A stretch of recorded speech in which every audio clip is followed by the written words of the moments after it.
was pregnant with Libby. Obviously we was over the moon, although it wasn't planned.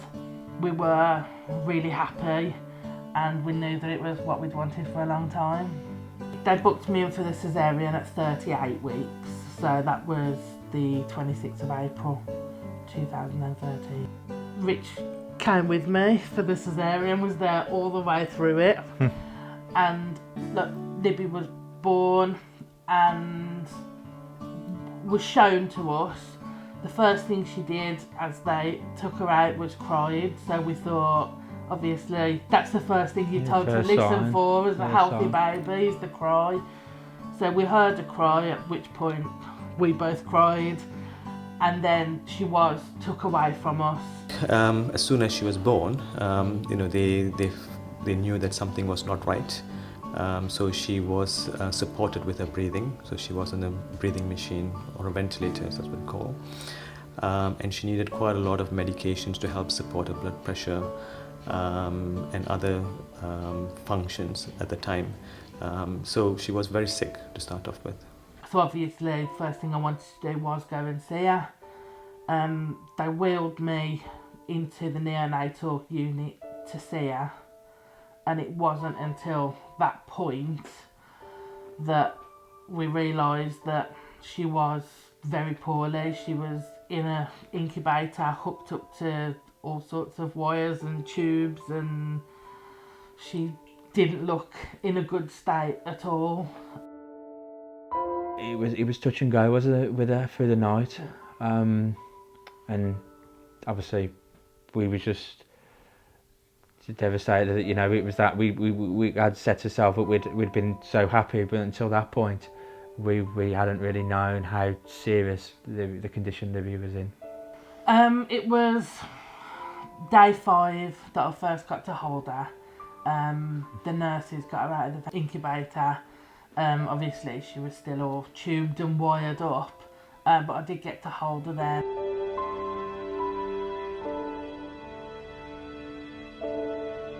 So we scanned her heart, and that's when I made the diagnosis of a complex congenital heart disease.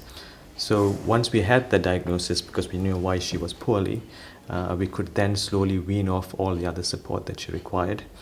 And then when she was 7 days old, if I'm not mistaken, she was transferred to the pediatric intensive care at Birmingham Children's Hospital for ongoing cardiac assessments and to be seen by the cardiac surgeons. She had to go for an exploratory operation, so they called it, and they told us to leave the hospital because it would take probably about 4 to 6 hours. So we returned to the hospital after about 5 hours, wasn't it? And she wasn't back yet, but we were told that she was on her way back from theatre.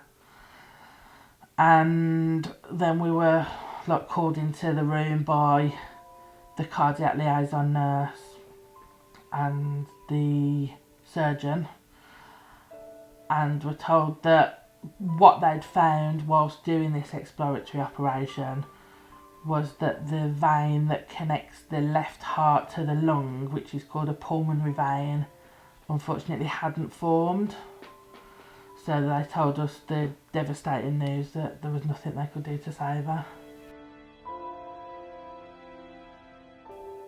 Obviously we spent the night with her and got as many cuddles as we could, and well, we didn't put her down, to be honest, did we? I hadn't held her until that point. I'm really nervous with young babies, and I was nervous about picking and knocking a wire, and I hadn't had the confidence, and you know, I was a new dad, but until that point, and then it was like, get me in there now, I need to hold her. After being told then the next morning they had the meeting and we were told, no, unfortunately there is nothing we can do.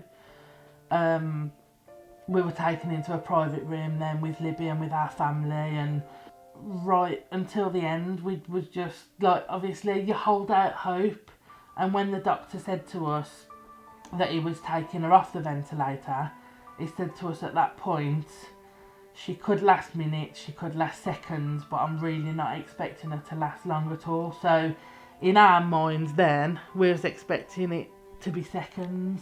it was expected so a last breath. You'll see yeah. her take a last breath. She'll take a last gasp, and then she'll pass away. Basically, what he said, wasn't it?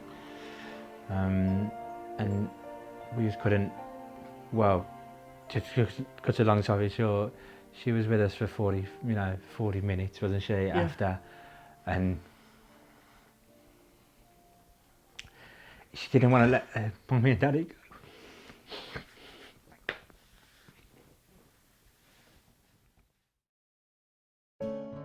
We did have great support from family and friends, which helped us greatly.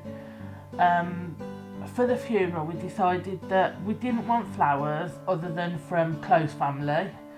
So we decided to ask for donations at the funeral, and just couldn't believe how generous people were, could we? We had £2,000 in donations on the day, and we were discussing like how generous people had been, the donations, what a difference it could make, what we could do for the hospital.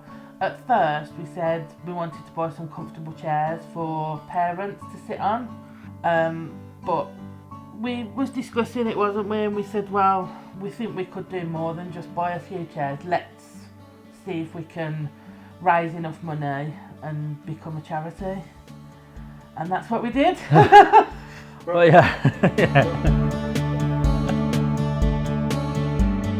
So we became a registered charity on the 26th of July 2013, which to anybody else who has become a registered charity or is trying to become a registered charity can't believe how quick we got our charity status.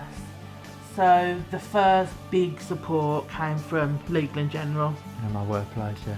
Didn't it? So they helped us along the way, and then because we were then a registered charity, we was able to apply to supermarkets to do bucket collections. We were attending carnivals, summer fairs, just in the local area. We've just done literally anything you could think of. We wanted to get out there and let everybody know about the amazing work we're trying to do and give back, and at the end of the day, and help save babies' lives across the Midlands, which is what we're all about.